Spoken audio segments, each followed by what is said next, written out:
Ayan guys, ang ganda ng tanawin dito sa amin. Ito ba talaga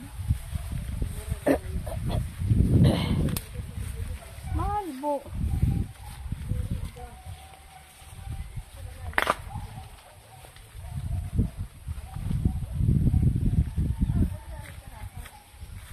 Ito ba kita saging?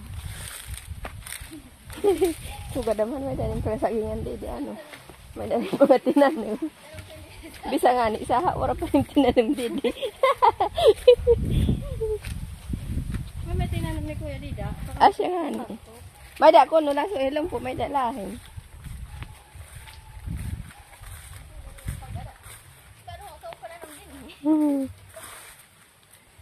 Ang aming kuya po ang nananim dito.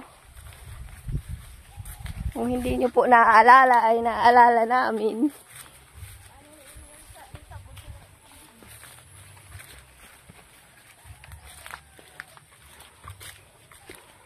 Ayan guys, ang paligid namin dito ay palayan, bundok at ilog.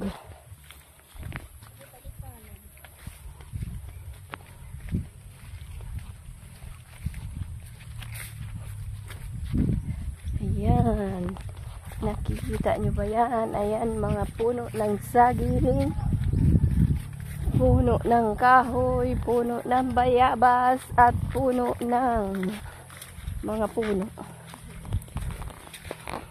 Ayan guys,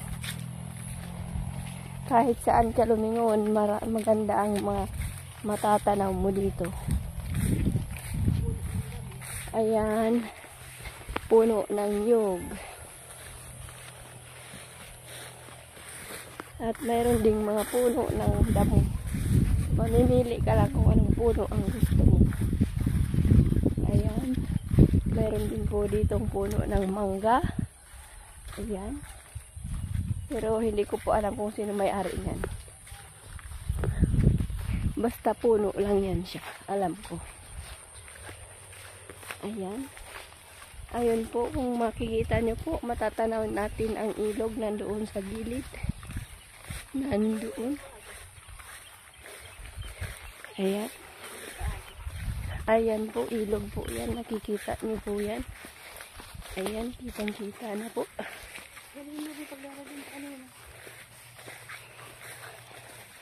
Ayan po ay ang ilog. Ha? Ilog po, dyan po kami naliligo noong kami ay maliit pa. Wala, karami naglugsuan. Ayan. Taib po ngayon, paghibas po, kitang-kita po ang mga bato dyan sa ilog na ayan. Ayan. O, diba?